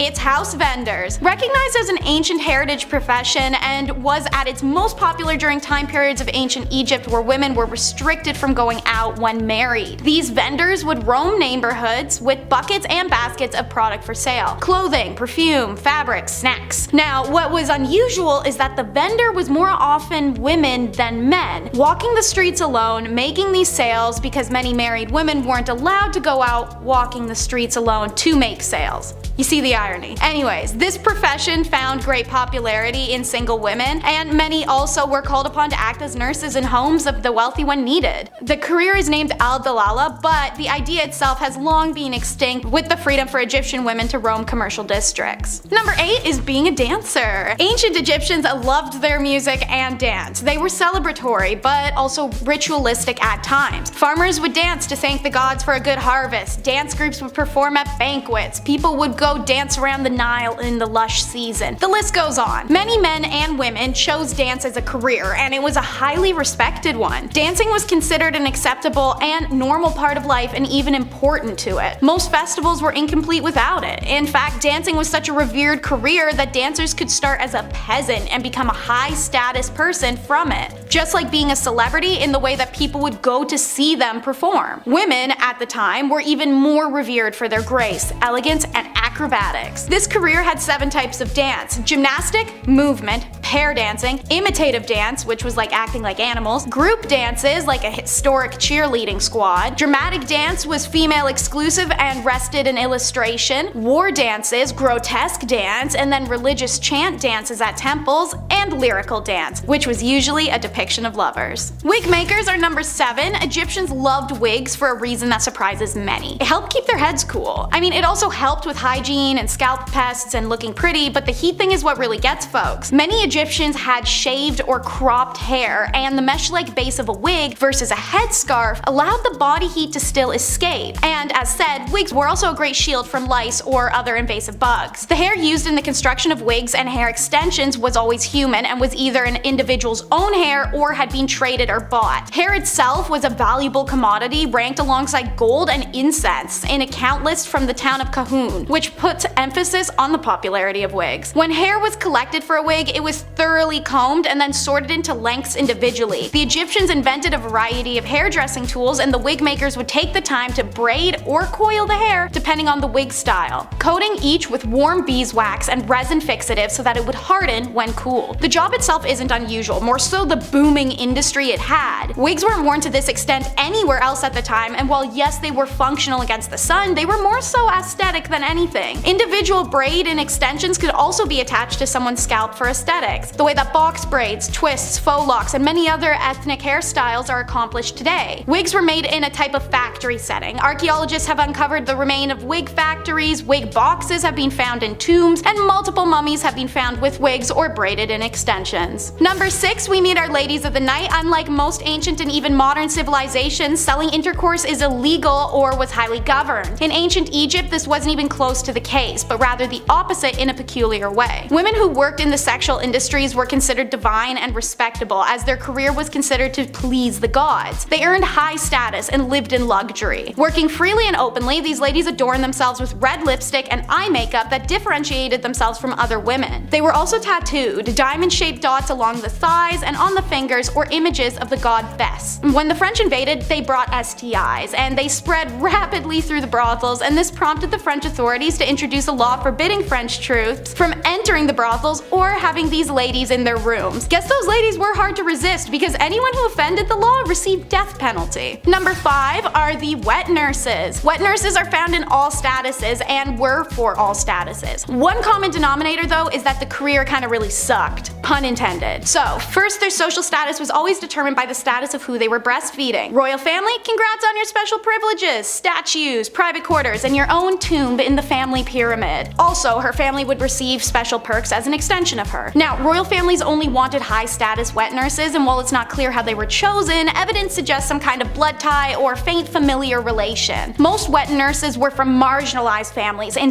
lower socioeconomic statuses and worked under conditions and pre-definitive wages. Wet nurse requirements for any status were intense. She'd have to have given birth at least twice, have a large but healthy body due to the belief that large bodies were more nourishing. Despite that, her breasts should be medium. Too small, not enough food. Too big, the baby's spoiled. In addition to all of these prerequisites, the wet nurse should be sweet-tempered, affectionate, and responsive to her charge. She should also abstain from intercourse because it could reduce her affection towards a child, and they also said no alcohol. A good call, knowing what we know now. Wet nurses were women exploited for the products of their bodies. As slaves, they were coerced for their milk. As lower social status women, they were employed for their bodies to enhance their inadequate domestic status. Even her own household household suffered physically and monetarily if a wet nurse defaulted or failed a contract. On the same page, surrogates are number 4. This is a widespread practice in Egypt. The first story of surrogacy found in Genesis 16 of the Bible was the story of infertile Sarah having Egyptian Hagar carry her child for her and her husband Abraham. Even Egyptian pharaohs had used concubines to produce heirs. They often married their sisters or aunts, and children born of these marriages were most of the time not in great or functional health and wouldn't survive. Any child born of a concubine for a pharaoh was accepted as his lawful offspring. Now, they were quite limited in their rights, and they could only inherit the throne in case of the absence of another more entitled heir. Surrogates experienced similar contracts and status leveling as wet nurses. They were desired to be mothers already, have a bigger, healthier body, and naturally beauty was a desired element as well. Women of low status who made a career of surrogacy often died in childbirth or from hemorrhages due to the repetitive birthing process, but for some, it was the only career they could have. Priestess is number 3, and so while it was a male-dominated field, many women were employed as a priestess or a high priestess at the temples around Egypt. Mostly from upper status, many were married to the priests, which they owed their position in society. Despite this, they played roles in the temple rituals, such as servicing goddesses Hathor, Neith, and Pakhet, or working as dancers, musicians, singers, and acrobats in the temple. The most important priestess was known as the god's wife Amun. This woman was usually the daughter of the pharaoh or sometimes his wife. She usually held a very high position in court and performed important rituals to honor the god Amun. The priestess was in charge of managing the gods' affairs, attending to ritual dances and performances, shaking their rattles and rattling their necklaces, which were long and heavily beaded objects. By the beginning of the New Kingdom in 1550, the title Chantress of Amun was used, and it was usually the wives of the priests who gained these elevated positions as well. The concept of a woman as a priest was unheard of in many kingdoms. A high priestess and the reverence and traditions of female gods being led by women were unusual to outsiders of Egypt, who oftentimes restricted most priestly activities to just men. Number 2 is professional mourners. Okay, so here's a weird one. Professional or paid mourning is an occupation not only found in Egypt, but in China, the Mediterranean, and Eastern Europe. This practice is literally paying a stranger to attend a funeral to lament, deliver a eulogy, help comfort the family, entertain, or lay on the ground wailing. There's some range here, depends on what kind of funeral you want to have. These paid mourners made ostentatious displays, messy hair and smudged makeup, wailing, pounding on the ground or their chests, throwing themselves about as they smeared dirt and sand all over their body while they screamed. It's a full spectacle. Now, another depiction of the paid mourners in Egypt is a little more chill. 2 women impersonating the goddesses Isis and Nephthys. They were believed to play a special role in someone's death. Most inscriptions of a funeral where they are present as paid mourners, they are on each side of the corpse and their bodies are fully shaved. These women also had to be childless and have a tattoo of either Isis or Nephthys' name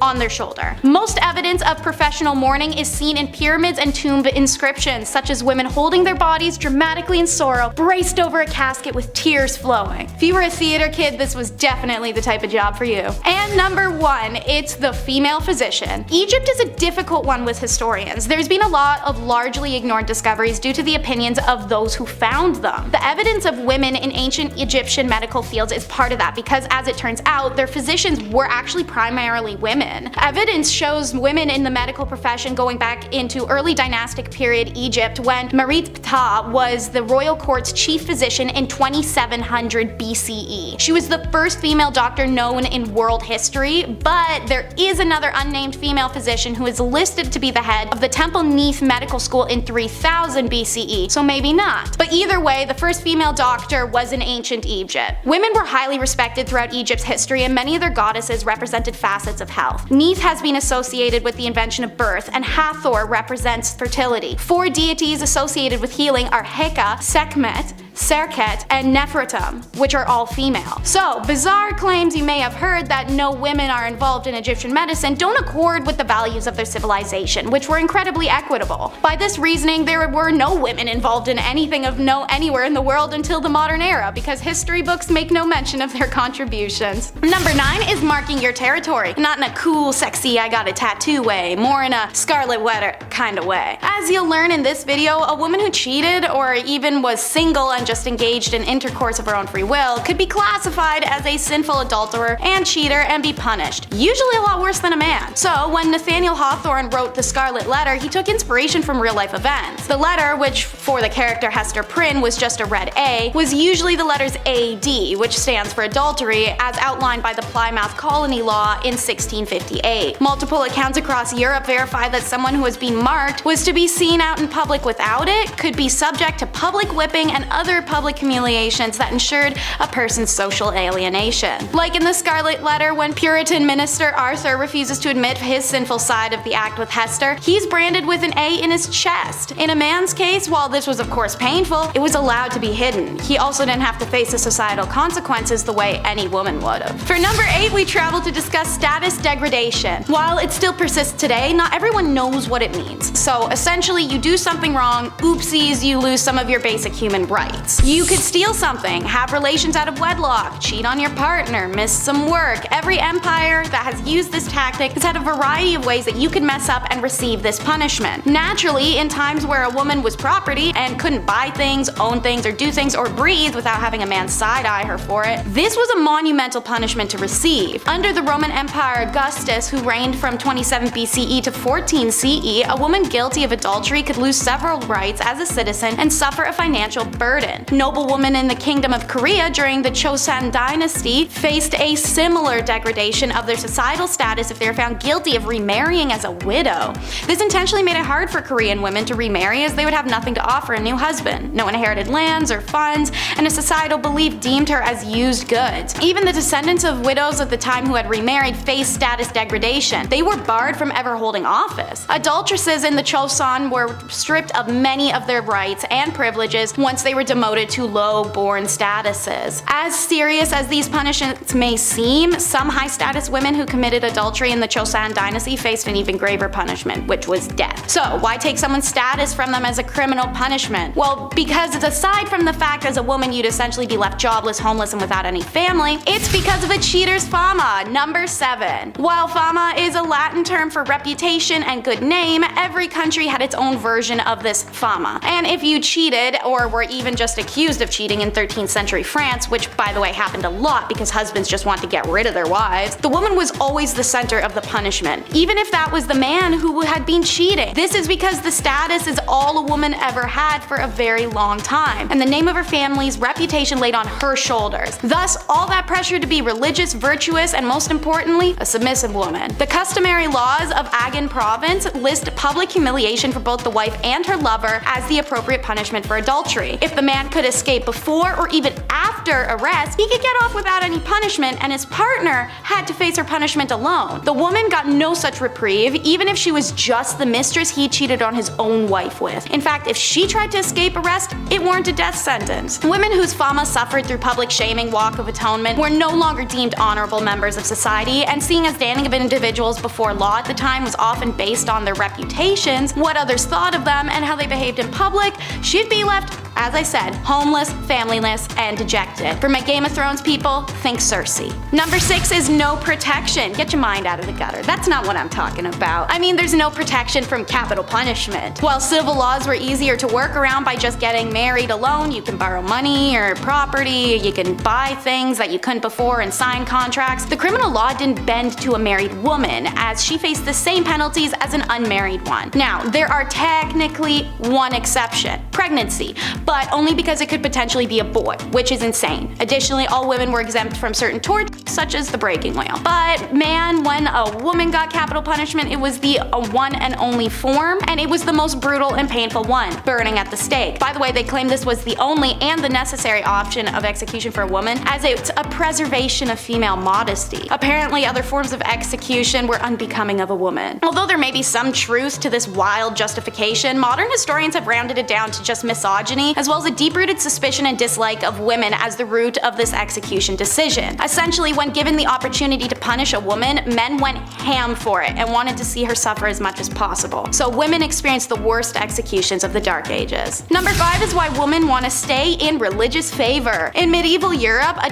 device was literally invented for women who defied their religious beliefs. Pyramid-shaped and made of wood, the woman who dared to defy her god should fear this. See, they would bind the woman's hands and ankles and then sit one of her two openings on the peak of the pyramid. She would then be incapable of shifting her weight anywhere else and was forced to put her weight down on the tip. It would slowly slide upwards and inwards, and the longer she was pressed down on it, the more her body split apart. These women would be left for days on end sometimes on this device. The device's slow, agonizing death can be compared only to the shame it inflicted as well. The woman was stripped nude and forced to suffer this torture in public for all to see. Number 4 is harems. To start, the word harem is derived from the Arabic word harim, and it often means sacred, forbidden, and sometimes sanctuary. This was an accurate name as only women's household members and some related male members were allowed to enter a harem, which was an honored women's space. The harem was the ultimate symbol of a sultan's power. His ownership of women, mostly slaves, was a sign of wealth, power, and sexual prowess. The seclusion from public gaze also inflated this power more so. But a royal harem could be a place of filth and stink where chaos and emotions ran high. This was the price of being property. Used by the emperors and his sons, you could either be favored or so hated that one day you vanish and rumors of your exile whirl amongst your peers. These ladies usually did not have the liberty to move out of the harem as they liked, but inside the harem they could move around as they pleased.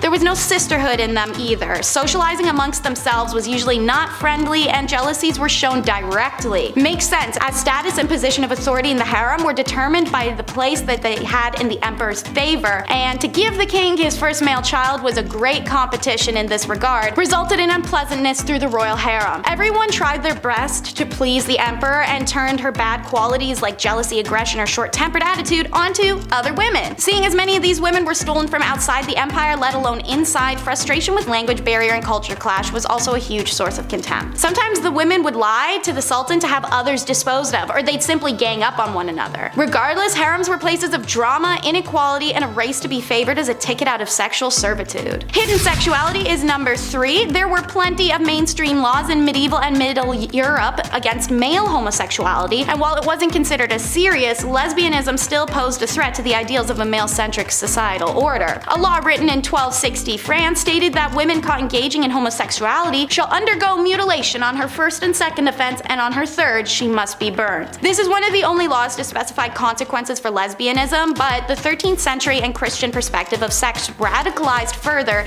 into modesty. Lesbianism was equated to sodomy at that time point and therefore carried a similar sentence: death. There is sufficient evidence of lesbians in Middle Ages, most of which come from the church. Turns out many nuns were sexually active lesbians, and the church directly acknowledges their presence by having to pass laws establishing penalties for nuns caught having sexual relations with each other. So not only were they having sexual relations with each other, but it was enough that the church had to do something about it. For example, during the 8th century, Pope Gregory III gave penances of 160 days for unnatural female acts. Still, no torture or death though. This is because as long as phallus or other phallus-shaped objects weren't used or involved, the relationship wasn't considered real intercourse. Real intercourse involved procreation after all. So eventually, when Christianity upped the ante, however, any sexual act that caused pleasure, which now included lesbian intercourse or plain old self-stimulation, was now considered sin. So like most women of the Middle Ages, even bisexual and lesbian women had to settle down for a man at that point. Anyone who struggled with sexuality can imagine how dreadful it would be to live that way. Divorce was a nightmare, which is why it's number 2 in our countdown. Laws worldwide were unforgiving of divorces, literally always to the woman. In Chinese laws, a woman could only divorce her husband if he mistreated her family, not even her. He, on the other hand, could divorce her for anything. Some accepted grounds for divorce were failure to bear a son, evidence of being unfaithful, lack piety to the husband's parents, theft, suffering a virulent or infectious disease, jealousy, and talking too much. A pretty superficial list, but in Chinese society, divorce was a serious action with social repercussions for both parties, so consequently divorces were not as common as they may sound. She could not be divorced if she had no family to return to, or if she had gone through the 3-year mourning period for her husband's dead parents. And speaking of family, during the Han Dynasty, unmarried women brought a special tax on their family, and women with babies were given a 3-year exemption from the tax, and their husbands a 1 year. So there was a huge push to get married. Meanwhile, in medieval England, their similarities are stark. They too had a small number of divorces despite an expansive list of reasons to do so, such as there was a discovered blood relation between the individuals, or impotence, or fear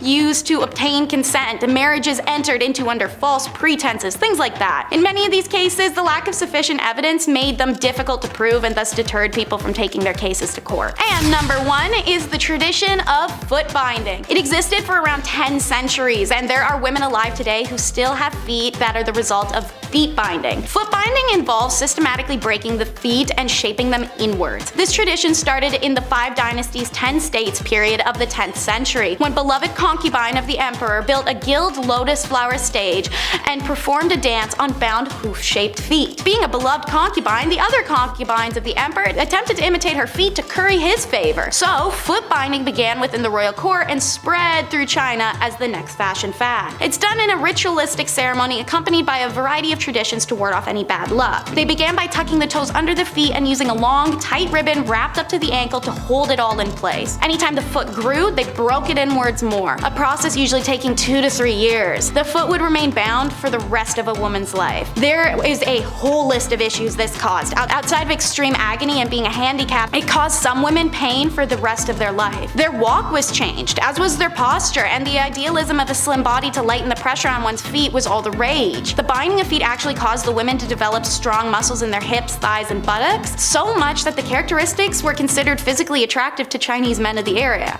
aka the girlies were thick. When colonization came to China, Western women boycotted foot binding, going as far as to catch women with bound feet and cut off their bindings. A humiliation because these women would never ever show their bare feet to anyone, let alone even husbands. And many of these women lost their husbands when the Western boycott worked. A lot of girls who had had their feet bound in order to become marriageable suddenly found themselves abandoned by their husbands because foot binding was no longer fashionable at all. Number 10. Farming. In a world with a lack of food, not because I ate it all, which is honestly a good reason, peasantry had to work on their farms not only to feed the rich, but also themselves. So if the men in your household are ill or sick, then that means it's Rivet Rosie time, or Farming Fran time, whatever you want to call it. I don't need to tell any farmer out there how tough their job can be. Being a medieval woman farmer, that's tough.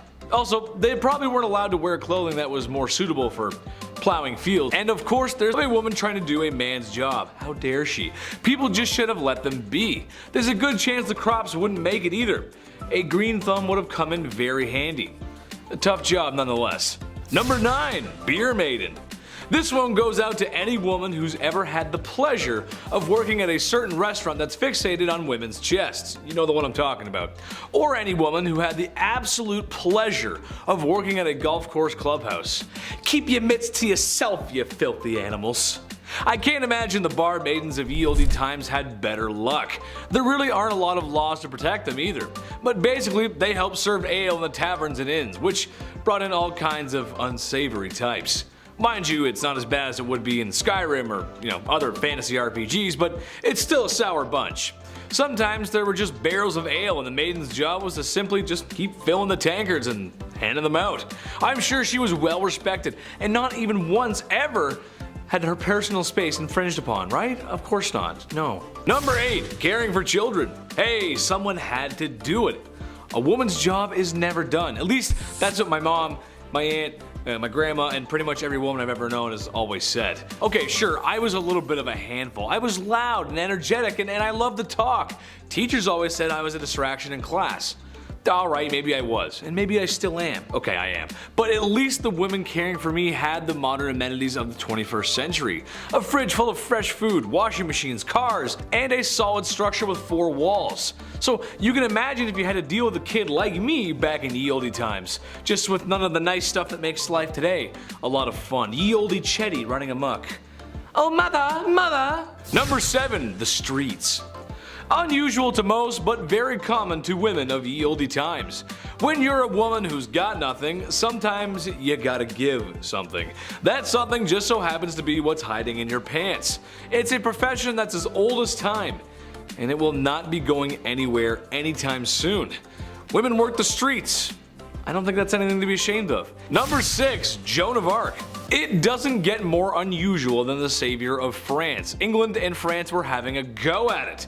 if you will, which if you know history was like round 12 of 100. Anyway, it wasn't going too well for France. It was going rather poor actually, the same kind of poor I got on my report cards under the paying attention section.